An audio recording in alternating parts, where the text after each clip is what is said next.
Baik, selamat pagi Bapak Ibu Saudara yang terkasih dalam Yesus Kristus Tuhan.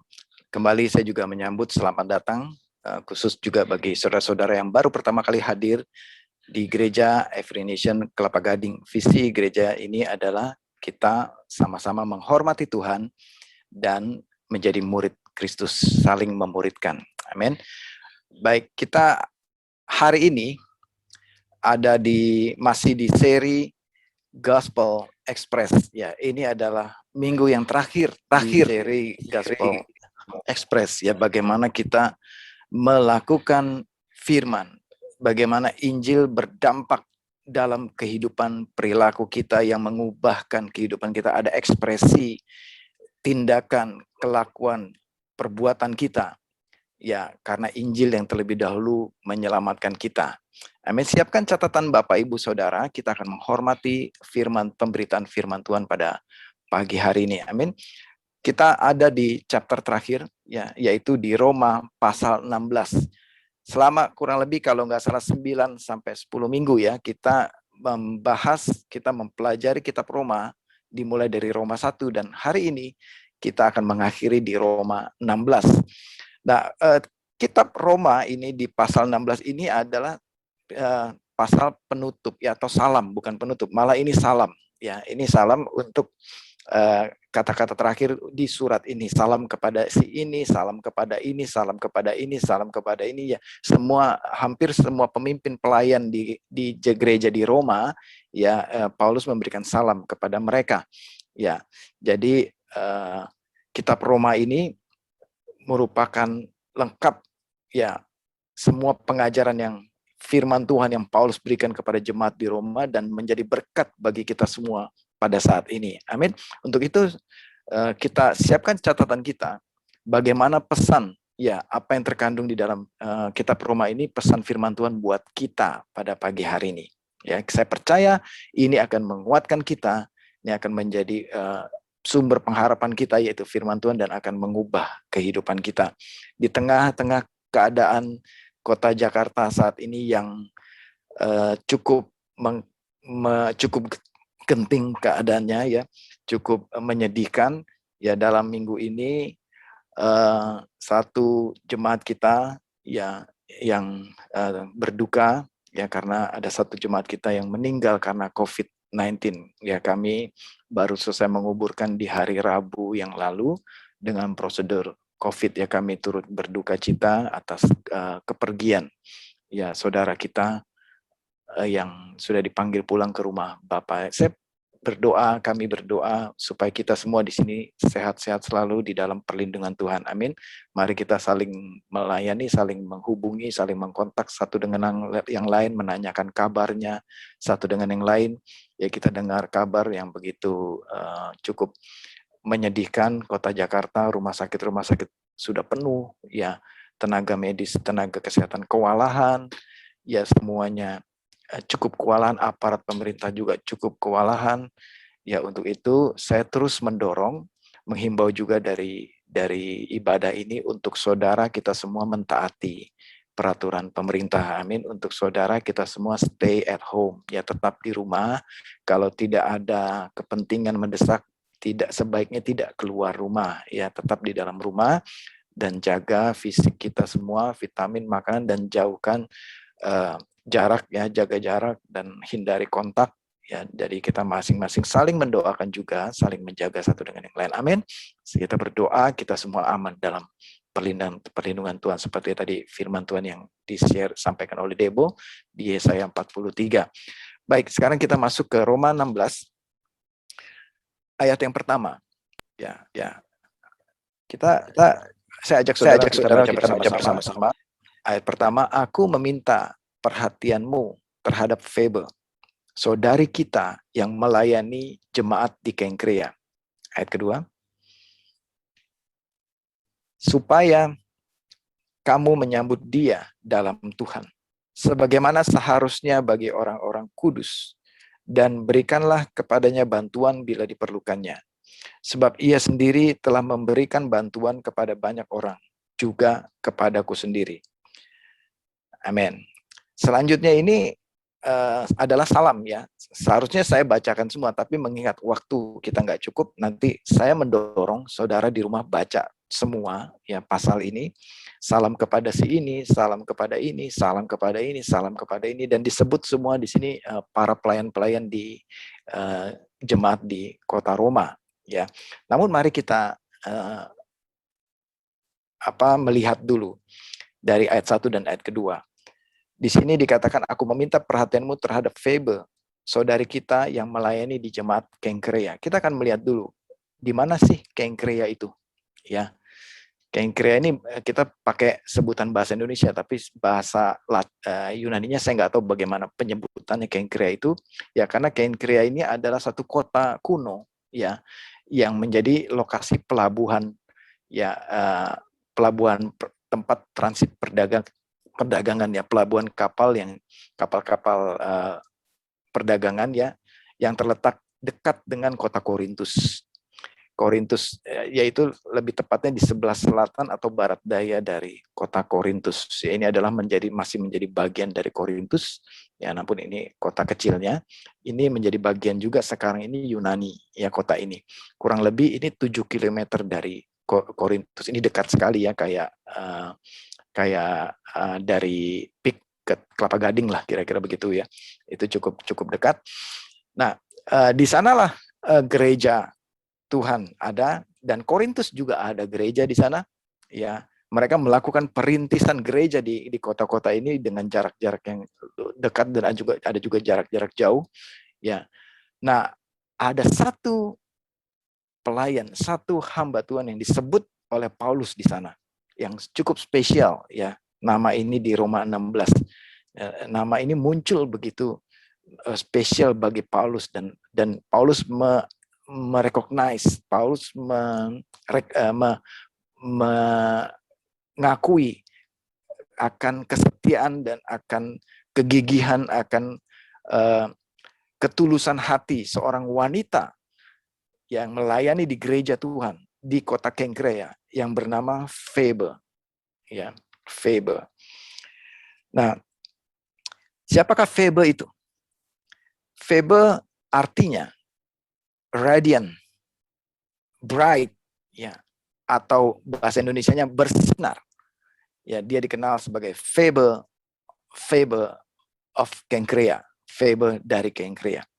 Kenapa dia begitu spesial? Febe ini diperkirakan ya, disimpulkan oleh para murid-murid dan para teolog bahwa Febe inilah yang membawa surat Roma ini, tulisan Paulus ini ke kota Roma. Febe inilah yang membawa dari Kenkrea, Korintus, ke kota Roma. Ya, kitab Roma ini ya, surat Roma ini yang ditulis oleh Paulus, dan disebut juga di dalam di sini di Roma 16. Febe ini di dalam Roma 1 disebut sebagai diaken ya, atau diakonon ya. Di situ dikatakan saudari kita yang melayani jemaat di Kenkrea. Nah, Febe ini adalah diaken ya, kalau di bahasa sehari-harinya pelayan ya, pelayan gereja yang disebut diaken. Kemudian di ayat kedua juga Febe ini disebut sebagai prostatis ya, atau pelindung ya, pemberi bantuan. Nah, karena tugasnya ini ya, Febe ini begitu penting tugasnya di gereja Kenkrea pada saat itu, ia sering melakukan perjalanan keluar kota dan keluar negeri yang cukup panjang dan berbahaya. Ya, dari berbahaya terhadap penganiayaan ya. Namun di balik semuanya itu, Febe melakukan tugas-tugas pelayanan itu dengan tulus hati, dengan sukacita ya. Sehingga Febe ini apa saja dia lakukan ya, untuk melayani Tuhan dan untuk melayani sesama dengan tulus hati. Ya, Febe tercatat di dalam Alkitab, di sini dibilang Febe ini melakukan bermacam-macam tugas pelayanan. Nanti kita akan bedah ya dari kata-katanya. Banyak hal yang ia telah korbankan. Ya, banyak hal yang telah ia berikan. Apakah itu pikiran, tenaga, bahkan juga termasuk aset, hartanya. Dia dia berikan untuk melayani sesamanya, saudara-saudara seimannya. Febe menganggap semua orang di gereja pada masa itu adalah saudaranya. Jadi sekali lagi, Febe ini menganggap, memperlakukan semua umat Kristen di gereja pada masa itu ya, sebagai saudaranya dia, sebagai sahabatnya dia, sebagai saudara yang harus ia layani. Begitu tulusnya Febe memiliki hati untuk melayani dan tidak hitung-hitungan di dalam melayani sesamanya. Bahkan dia menganggap orang lain ini lebih penting dari dirinya sendiri. Itulah Febe, seorang wanita yang luar biasa. Saya percaya juga semua wanita dan juga pria di jemaat ini juga memiliki hati seperti Febe. Amin. Mari kita bedah apa kata firman Tuhan di ayat 1 sampai kedua. Next slide. Kita masuk ke slide berikutnya. Next. Ya. Untuk yang pertama kita mau bedah. Febe memiliki hati saling melayani, dan begitu juga nasihat Paulus kepada jemaat di ayat pertama itu. Ayat kedua, supaya kamu menyambut dia dalam Tuhan sebagaimana seharusnya bagi orang-orang kudus. Menyambut semua orang-orang kudus, menyambut Febe juga, dan menyambut orang-orang kudus yang lain di dalam Tuhan. Nah, saudara, inilah yang Febe lakukan. Ya, ia melayani. Next slide, please. Ya, inilah yang Febe lakukan. Ia melayani, ia juga memberikan bantuan. Nah, kata-kata melayani, ya, di yang ini, maaf, ayat kedua ya, memberikan bantuan, itu kata-kata aslinya prostatis, ya. Kata-kata aslinya dalam Yunani itu, kata-kata asalnya adalah prostatis, atau di dalam bahasa Inggrisnya a female guardian, ya, atau di dalam terjemahan lain digunakan kata-kata protector, ya, atau di dalam ESV-nya digunakan kata-kata patron, ya, atau NIV digunakan kata-kata benefactor, ya. Nah, kata asli akar kata dari prostatis ini adalah proistemi, yaitu to set over. Ini akar katanya ya, atau to manage, atau to lead, ya, atau dalam bahasa Indonesia agar kita lebih mudah, ini memberi bantuan. Makanya bahasa Inggrisnya di Alkitab kita dikatakan memberi bantuan. Itu dari kata-kata proistemi atau prostatis. Atau dengan kata lain kita bisa katakan dia mengelola, to manage, ya, sebagai manajer yang baik, stewardess yang baik. Dia mengatur, dia melayani, memberi pimpinan atau tuntunan. Ya, itulah yang dia kerjakan sepanjang hidupnya di gereja Tuhan. Kata-kata dalam NIV beda, digunakan kata-kata benefactor. Ini artinya dermawan. Artinya dia memberikan, bukan untuk menuntut, tetapi dia memberi sesuatu. Ya, memberikan kepada orang lain bahkan di sini. Dia sangat murah hati menawarkan bantuan. Bahkan ada beberapa sumber mencatat kemungkinan Febe ini memberikan juga rumahnya, memberikan asetnya, hartanya untuk tempat ibadah, untuk tempat persekutuan, untuk tempat pelayanan, untuk rumah doa, kira-kira begitu. Itulah yang Febe lakukan. Dia menjadi benefactor, dia menjadi protector, dia menjadi a female guardian, melindungi atau menjaga atau memenuhi kesejahteraan dari jemaat Tuhan pada masa itu. Jadi ini yang pertama yang kita mau belajar ya, apa yang Paulus katakan, hendaklah kamu terima dia, sambut dia, dan saling menyambut juga sesama orang kudus. Ya, berikan dia bantuan apa yang dia perlukan. Sebab ia tersendiri telah memberi bantuan kepada banyak orang. Paulus menasehatkan jemaat di Roma, ikutilah teladan Febe yang bawa surat ini. Sambutlah dia, layanilah dia, sebagaimana ia pasti akan melayani kamu. Gitu kira-kira. Teladan ini yang perlu ditiru oleh gereja. Teladan ini yang Paulus tekankan kepada kita juga pada saat ini. Mari kita saling menyambut satu dengan yang lain. Mari kita saling menghargai satu dengan yang lain. Mari kita saling melayani satu dengan yang lain. Sebagaimana umat Tuhan gereja di Roma saling melayani sesama orang-orang kudus, saling menyambut sesama orang-orang kudus, dan ada kesatuan yang indah, ada kekeluargaan yang indah di sana, ada masing-masing rela berkorban, masing-masing rela memberi apa yang ada padanya untuk melihat orang lain ini sejahtera hidupnya, untuk melihat orang lain ini yang kesusahan ini menjadi sejahtera hidupnya, untuk melayani satu dengan yang lain. Bukannya untuk memerintah satu dengan yang lain atau saling berbuat jahat satu dengan yang lain, tetapi terjadi kesatuan di dalam gereja Tuhan. Apakah itu di Kenkrea, apakah itu di Korintus, apakah itu di Roma, di semua gereja, semuanya saling bersatu untuk saling mendahului dalam memberi hormat, saling melayani, saling memberi perhatian satu dengan yang lain. Itulah yang Paulus katakan, ini contoh hidupnya Febe. Dia enggak hitung-hitungan. Dia sungguh-sungguh hatinya kepada Tuhan. Amin. Ada semua di sini katakan amin. Kita mau seperti Febe. Amin. Saya hubungkan ini dengan Matius 20 ayat 28. Apa yang Yesus katakan dalam Matius 20 dan 28? Yesus mengatakan kepada kita, kepada murid-muridnya, sama seperti anak manusia, datang bukan untuk dilayani. Yesus datang ke muka bumi ini bersama-sama kita untuk berjumpa dengan umatnya, dengan ciptaannya, bukan untuk dilayani oleh umatnya. Yesus datang bukan untuk dilayani, tapi dengan tegas Yesus mengatakan, aku datang untuk melayani. Bahkan untuk memberikan nyawaku menjadi tebusan bagi banyak orang. Sekali lagi saudara, Yesus sendiri memberi contoh kepada kita. Dia datang untuk melayani. Bukan untuk dilayani, bukan untuk jadi bos, jadi raja, bukan. Tapi Yesus datang menjadi hamba. Yesus datang untuk mati di kayu salib, merendahkan dirinya. Bahkan dia memikul dosa kita. Bahkan dia mau mati di kayu salib, tersiksa, teraniaya. Dan dia melayani murid-muridnya. Dia membasuh kaki murid-muridnya. Dia melakukan semua bagi umat manusia. Dia memberikan bahkan sampai nyawanya. Dia berikan kepada kita. Amin. Untuk itu Yesuslah yang menjadi teladan kita. Saya percaya Febe juga ini melihat bagaimana teladan Yesus Kristus.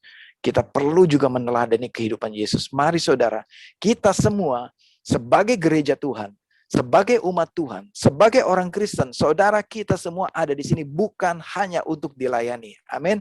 Tetapi kita ada untuk melayani. Kita ada untuk memuridkan, membagikan waktu kita, membagikan firman Tuhan, membagikan Injil, menjadi sahabat bagi saudara-saudara kita. Dan kita menerima satu dengan yang lain sebagai saudara, bukan sebagai musuh atau sebagai kompetitor satu dengan yang lain. Amin.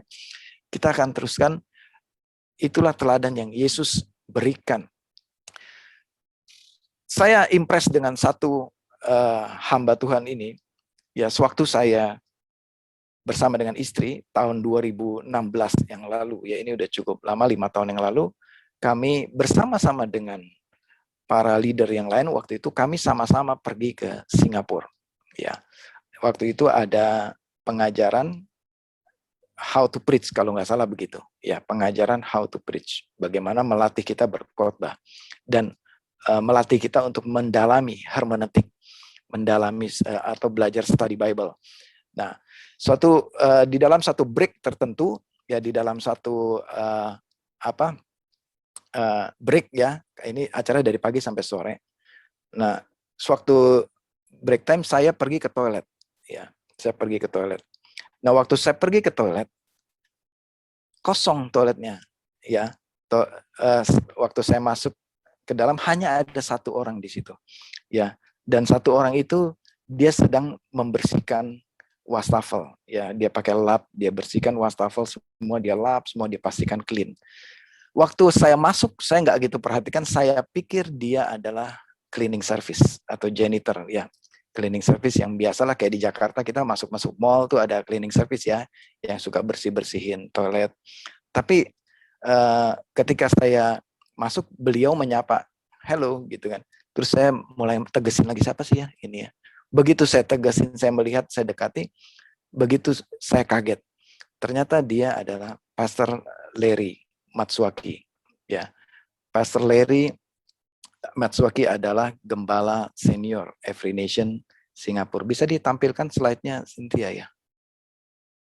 Ya, Pastor Larry Matsuaki adalah gembala senior Every Nation Singapura pada saat itu.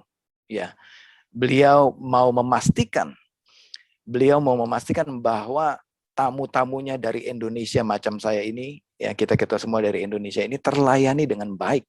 Sehingga toiletnya pun dia pastikan harus bersih sebelum kita pakai toiletnya semua. Dan semua snack makan tersedia dengan baik. Dan kami sangat dilayani di sana. Ya, jadi beliau memiliki kerendahan hati yang luar biasa melayani kami, melayani jemaatnya. Jadi tidak pandang bulu siapapun kita semua, kita melayani. Inilah teladan melayani yang saya dapat, yang saya belajar dari Pastor Larry. Nah, kita kembali lagi ke bagaimana memiliki hati melayani. Melayani dimaksud di sini bukan hanya bertugas di panggung, bukan hanya bertugas mimpin pujian, bukan hanya bertugas menjadi usher ya, tetapi yang Paulus maksud di sini adalah saling mengasihi satu dengan yang lain. Saling peduli satu dengan yang lain. Di sinilah terjadi kesatuan di gereja Tuhan. Ya, tetapi lebih kepada saling hatinya untuk mendahulukan kepentingan orang lain. Peduli, menyambut, mengasihi, memperhatikan, dan mendoakan.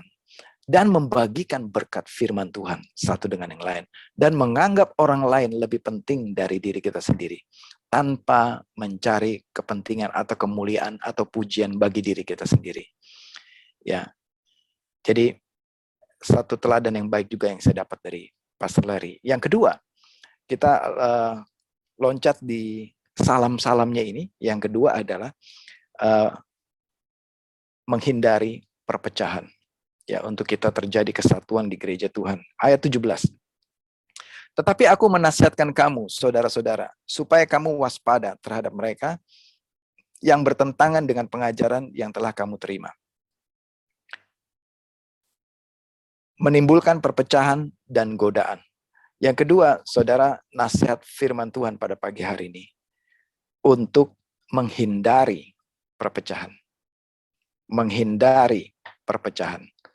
Karena inilah yang iblis suka, supaya umatnya ini bertengkar, supaya umatnya, saudara seiman ini bertengkar satu dengan yang lain.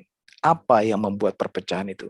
Itu ada mereka yang bertentangan dengan pengajaran. Itulah yang harus dihindari, supaya kita tidak menentang doktrin, tidak menentang pengajaran firman Tuhan, tidak menentang Alkitab firman Tuhan, tapi kita tunduk kepada firman Tuhan. Ketika kita tunduk kepada firman Tuhan, disitulah kesatuan terjadi di gereja Tuhan. Amin.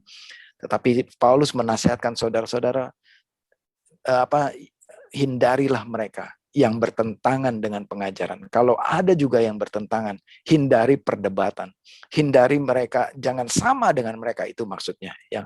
Jangan sama dengan orang yang suka berdebat, memperdebatkan Alkitab firman Tuhan. Tapi Alkitab ini perlu kita terima dengan iman kita. Amin. Bukan dengan logika kita, tapi terima dengan iman. Banyak terjadi penyesat-penyesat dari zaman abad pertama sampai dengan sekarang. Mereka yang menentang doktrin firman Tuhan. Yang berikutnya yang menimbulkan perpecahan dan godaan. Ya, menimbulkan perpecahan dan godaan. Apa ini perpecahan dan godaan? Ini adalah termasuk di dalamnya saling melukai satu dengan yang lain. Termasuk di dalamnya gosip satu dengan yang lain. Next slide please, Cynthia. Ya, ayat 18.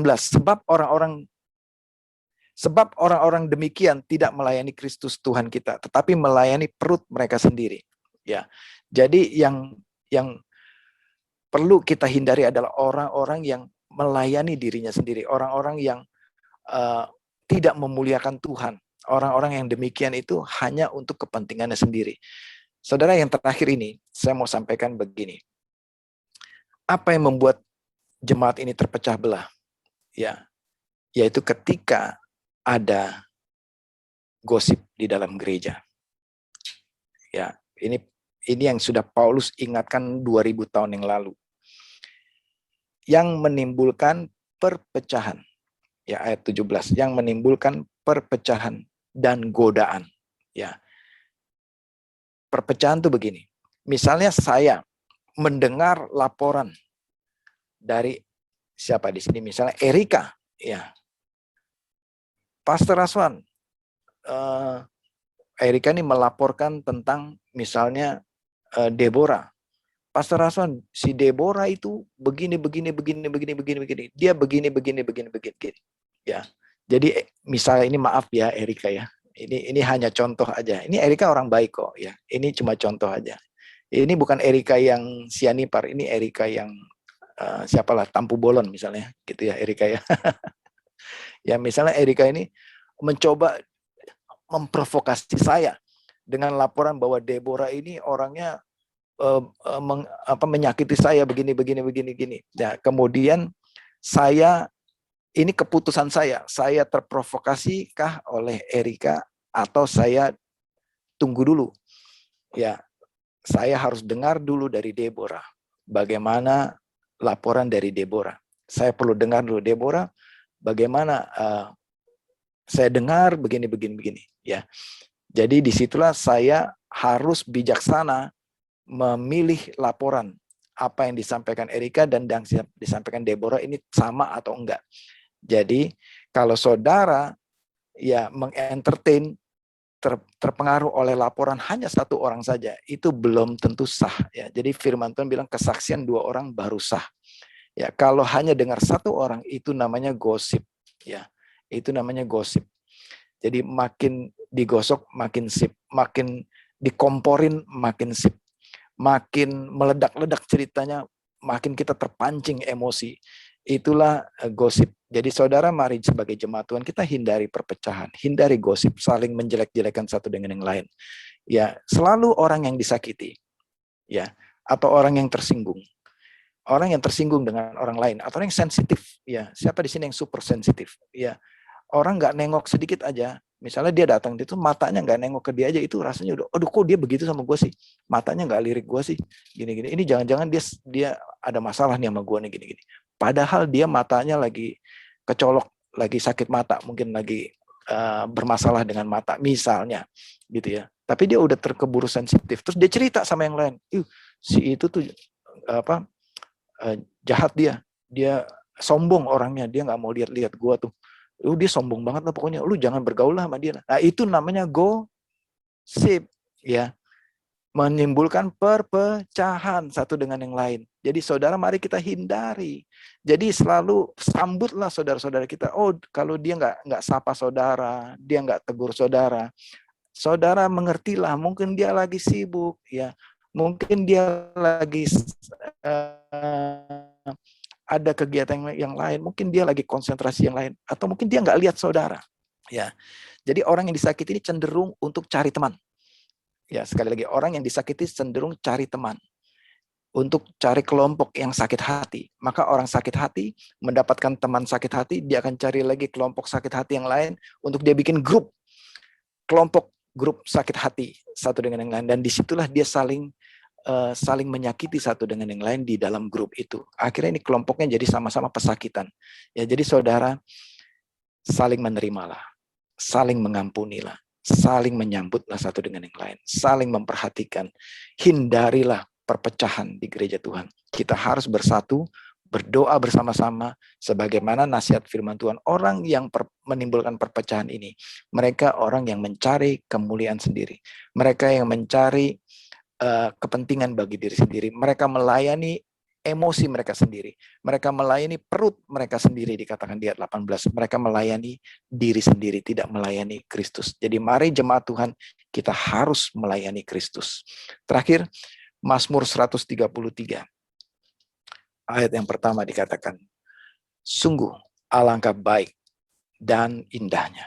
Sekali lagi, alangkah baik. Ya, kalau dikatakan alangkah baik, itu berarti tidak ada bandingannya. Kalau kita mau mendapatkan sesuatu yang baik, ya, Kalau kita mau mendapatkan sesuatu yang indah, kita harus diam rukun bersama. Dalam bahasa Inggrisnya dwell in unity. Tinggal dalam kesatuan.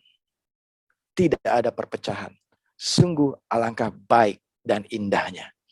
Jadi di luar kesatuan itu tidak ada yang baik. Di luar kesatuan tidak ada indahnya.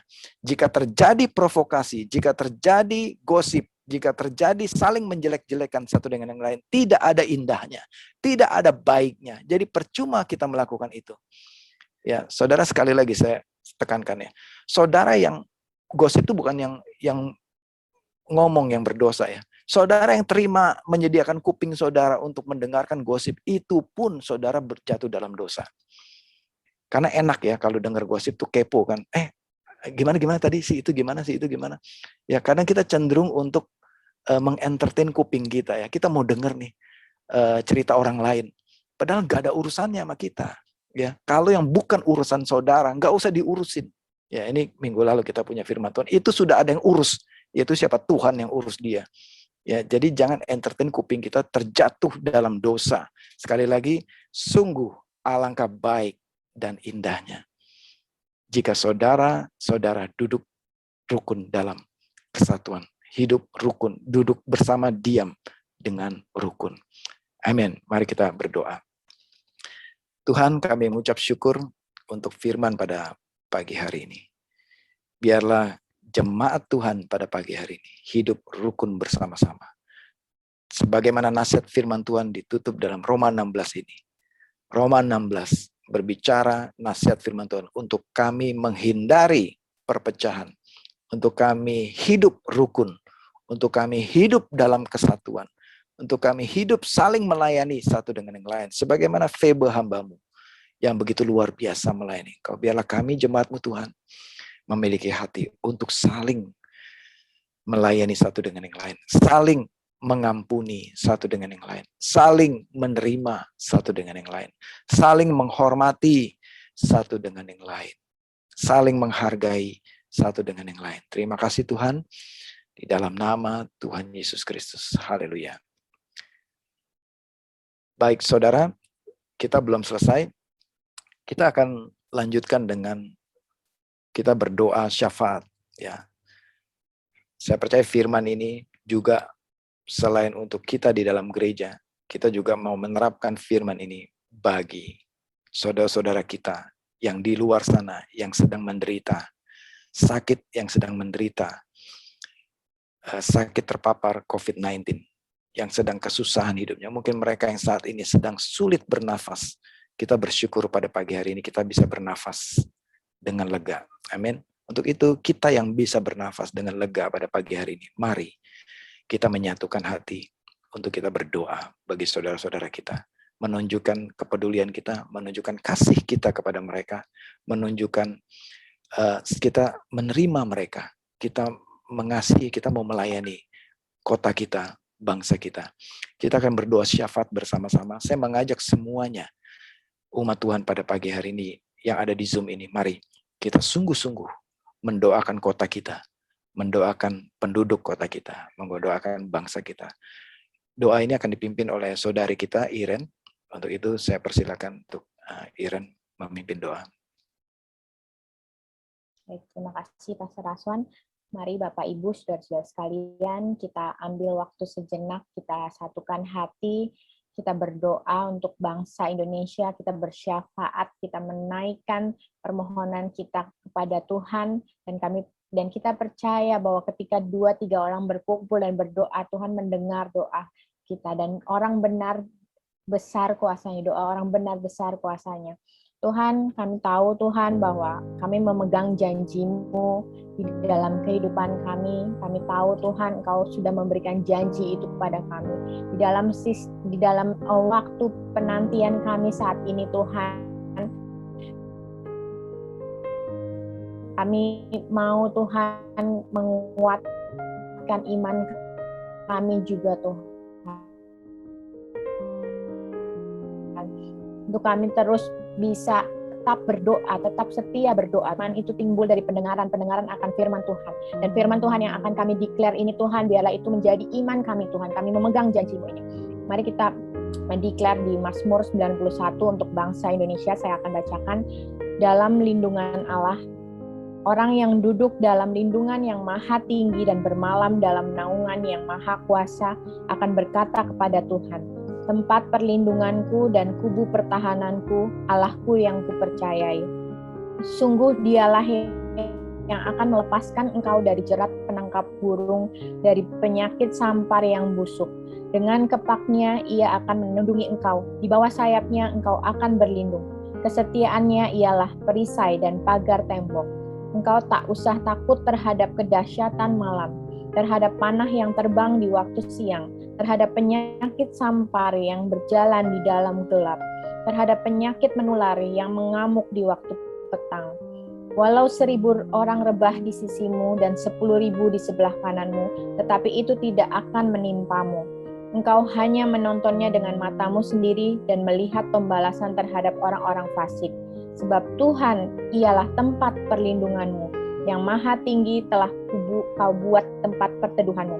Malam petaka tidak akan menimpa kamu dan tulah tidak akan mendekat kepada kemahmu. Sebab malaikat-malaikatnya akan diperintahkannya kepadamu untuk menjaga engkau di segala jalanmu. Mereka yang akan menantang engkau di atas tangannya, supaya kakimu jangan terantuk kepada batu. Sehingga singa dan ular tedung akan kau langkahi, engkau akan menginjak anak singa dan ular naga. Sungguh hatinya melekat kepadaku, maka aku akan meluputkannya. Aku akan membentenginya, sebab ia mengenal namaku. Bila ia berseru kepadaku, aku akan menjawab. Aku akan menyertai dia dalam kesesakan, dan aku akan meluputkannya dan memuliakannya. Dengan panjang umur akan kukenyangkan dia dan akan kuperlihatkan kepadanya keselamatan daripadaku. Amin. Tuhan, kami declare Tuhan firman ini sebagai landasan Tuhan doa kami pagi hari ini. Kami bersatu hati, kami declare Tuhan ini adalah janji-Mu Tuhan yang Kau berikan bagi kami, masing-masing pribadi yang ada di dalam Zoom ini Tuhan, maupun untuk seluruh umat-Mu yang ada di bumi ini Tuhan. Khususnya pagi hari ini kami berdoa untuk bangsa kami Tuhan. Kami tahu Tuhan bahwa kami tidak bisa berbuat banyak Tuhan untuk membantu setiap orang yang sedang kesusahan saat ini, setiap orang yang sedang berduka Tuhan saat ini. Tuhan, kami berdoa Tuhan, panjatkan Tuhan, kami memohon perlindungan-Mu atas bangsa kami Tuhan, atas pemerintah Tuhan, Presiden Jokowi beserta seluruh jajaran pemerintahan Tuhan. Kami berdoa ada perlindungan Tuhan bagi mereka, ada wisdom Tuhan dalam mengambil setiap kebijakan, mengambil setiap upaya Tuhan untuk menanggulangi case COVID ini Tuhan. Terlebih lagi kami juga berdoa untuk kekuatan Tuhan. Kami tahu Tuhan mereka bekerja keras Tuhan, mereka sungguh lelah Tuhan dengan keadaan semua ini. Biarlah Tuhan pengharapan itu tetap ada Tuhan. Biarlah Tuhan kekuatan itu tetap spiritual dan mental mereka Tuhan. Kami berdoa juga untuk aparat Tuhan dan nakes Tuhan yang berjuang di garda depan Tuhan. Kami tahu Tuhan perjuangan mereka itu tidak mudah Tuhan. Perjuangan mereka Tuhan penuh dengan usaha Tuhan, penuh dengan seluruh kekuatan mereka gunakan Tuhan untuk menolong Tuhan orang-orang yang kena terdampak COVID ini Tuhan. Kami berdoa Tuhan untuk perlindungan buat mereka Tuhan, buat keluarga mereka Tuhan. Kalau di Indonesia Tuhan, tapi kami juga mau Tuhan melayani mereka melalui doa kami ini Tuhan. Kami tidak bisa berbuat apa-apa Tuhan, kami tidak bisa membantu banyak Tuhan secara langsung, tapi kami mau terus berdiri di dalam doa kami, karena kami tahu Tuhan ada kuasa di dalam setiap doa-doa yang kami panjatkan Tuhan. Kami mohon Tuhan kebesaran hati-Mu Tuhan untuk menolong bangsa kami Tuhan, untuk membawa Tuhan breakthrough Tuhan, pemulihan Tuhan yang terjadi buat bangsa kami. Kami percaya nggak ada yang mustahil buat Engkau Tuhan. Nggak ada yang terlalu sulit buat Engkau Tuhan. Kami tahu Tuhan, Engkau hanya ingin kami semakin mendekat kepada Engkau Tuhan. Maka Tuhan, aku berdoa Tuhan saat ini Tuhan, kami percaya, kami declare melalui COVID ini Tuhan, pandemi ini Tuhan, Engkau akan melakukan sesuatu yang besar Tuhan buat bangsa kami. Kami terus declare Tuhan untuk perlindungan buat bangsa kami. Kami berdoa untuk penghiburan untuk setiap orang yang mungkin kehilangan Tuhan. Mungkin mereka juga mengalami kesakitan saat ini Tuhan. Mungkin mereka juga mengalami kekecewaan Tuhan karena keterbatasan supply Tuhan terhadap obat-obatan, terhadap oksigen dan lain-lain Tuhan. Kami berdoa Tuhan supaya ada sukacita yang daripada Engkau Tuhan. The joy of the Lord is our strength Tuhan. Biarlah sukacita itu mengalir tetap di dalam kehidupan masyarakat Indonesia Tuhan. Kami berdoa Tuhan, berdiri bersama-sama saat ini untuk mereka semua, untuk khususnya keluarga yang mengalami ketakutan Tuhan karena anggota keluarganya mungkin menjadi bagian Tuhan dalam aparat ataupun tenaga kesehatan ini Tuhan. Biar mereka tetap mendapatkan kekuatan dan penghiburan yang daripada Engkau. Dan untuk setiap dari kami juga Tuhan, biarlah Tuhan kami juga bisa tetap beriman dan percaya Tuhan sepenuhnya kepada Engkau yang akan menghilangkan setiap ketakutan Tuhan, ketakutan yang melihat Tuhan bahwa penyakit ini semakin dekat di area kami Tuhan. Tapi kami mau tetap percaya, kami mau declare Mazmur 91 itu Tuhan sebagai janji-Mu Tuhan, bahwa Engkaulah Allah perlindungan kami Tuhan. Tidak ada satupun tempat lain Tuhan yang lebih aman daripada di dalam hadirat-Mu Tuhan, di dalam perlindungan-Mu saja Tuhan.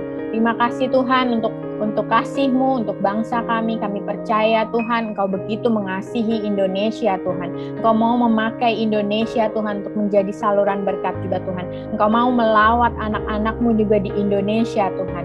Bahkan kami percaya Tuhan akan terus timbul Tuhan pemimpin-pemimpin yang di-raise up Tuhan, untuk pemimpin yang akan takut akan Tuhan akan dibangkitkan untuk menjadi orang-orang yang punya hati untuk mengubahkan bangsa kami ini Tuhan. Berdoa juga Tuhan untuk setiap orang-orang yang masih egois Tuhan, yang memikirkan diri mereka sendiri Tuhan, yang mengambil keuntungan dari situasi ini Tuhan. Kami berdoa Tuhan, kami perkatakan pengampunan untuk mereka Tuhan. Kami perkatakan Tuhan bahwa Engkau juga tetap mengasihi mereka, Engkau tetap melindungi mereka. Bahkan kami declare Tuhan ada keselamatan buat mereka. Untuk setiap orang-orang yang korupsi Tuhan terhadap dana yang seharusnya dialokasikan untuk penanggulangan COVID ini Tuhan. Biarlah mereka juga memiliki kesadaran Tuhan, memiliki takut akan Tuhan, sehingga mereka lebih peka Tuhan untuk tidak melakukan hal-hal yang tidak sesuai dengan kehendak-Mu. Terima kasih Tuhan untuk kasih-Mu, terima kasih untuk berkat-Mu Tuhan. Kalau sampai hari ini kami boleh berkumpul di tempat ini, kami boleh bernafas Tuhan dengan free, dengan sehat Tuhan. Kami masih boleh bisa merasakan makanan, mencium bau Tuhan. Kami bersyukur Tuhan. Dan kami mau terus juga berusaha Tuhan melakukan yang terbaik untuk kami patuh dan taat terhadap protokol kesehatan Tuhan, terhadap kesehatan kami sendiri Tuhan, karena ini adalah tanggung jawab yang Kau berikan pada masing-masing dari kami untuk menjaga tubuh kami, sehingga kami juga tidak akan menjadi alat untuk menularkan lebih banyak lagi Tuhan. Tuhan, terima kasih Tuhan, kami percaya semua usaha kami akan sia-sia Tuhan kalau tidak ada kedaulatan yang daripada Engkau Tuhan. Biarlah kehendak-Mu saja yang terjadi, biarlah kedaulatan-Mu saja yang terjadi terhadap pribadi kami masing-masing, kehidupan kami masing-masing, kepada kota Jakarta, kepada bangsa Indonesia Tuhan. Terima kasih Tuhan, kami menyerahkan kehidupan mereka ke dalam tangan-Mu. Kami percaya Tuhan bahkan akan ada pertobatan yang terjadi Tuhan. Mujizat yang membuat mereka melihat betapa besarnya Engkau Tuhan. Di mana Yesus yang semakin dikenal, dimuliakan Tuhan melalui peristiwa COVID ini Tuhan. Kami percaya badai pasti berlalu, musim ini pasti berlalu, dan kami melihat ada kemenangan, ada terang di depan sana. Kami tidak takut akan hari esok, kami tidak takut akan masa depan kami, karena kami percaya Engkau yang memegang itu Tuhan, dan kami juga mau memegang terus janji-Mu. Terima kasih Tuhan. Kami serahkan doa ini, dan biarlah itu semua hanya untuk hormat kemuliaan nama-Mu saja. Thank you Lord Jesus. We lift up this prayer, we seal this prayer. Thank you Lord Jesus. In Jesus name we pray. Amen. Ya benar Tuhan, kami naikkan doa ini, kami percaya akan janji-janji Tuhan. Kami percaya Tuhanlah yang menjadi pelindung, penjaga kami umat-Mu Tuhan, domba-domba-Mu. Aku berdoa Tuhan melindungi semua jemaat dari mara bahaya, penularan virus COVID. Tuhan yang menjaga jemaat, melindungi kami semua, bahkan keluarga kami, orang-orang yang kami kasihi. Mari saudara terimalah berkat dari Allah Bapa di surga. Kiranya kasih karunia menyertai jemaat, pulanglah dengan damai sejahtera dan jadilah berkat dan jadilah saksi-saksi Kristus. Tuhan memberkati engkau dan melindungi engkau. Tuhan menyinari engkau dengan wajahnya dan memberikan engkau kasih karunia. Tuhan menghadapkan wajahnya kepadamu dan memberikan engkau damai sejahtera berlimpah-limpah. Berkat Allah tercurah, pintu berkat terbuka, dan apa yang menjadi kebutuhanmu Tuhan akan mencukupkan, akan melimpahkan, dan jadilah berkat, jadilah terang dan garam untuk dunia ini. Di dalam nama Tuhan Yesus Kristus, semua jemaat yang percaya dan mau menerima berkat ini katakan bersama-sama, amin, amin, amin. Terima kasih Bapak Ibu Saudara semua, selamat hari Minggu, Tuhan Yesus memberkati.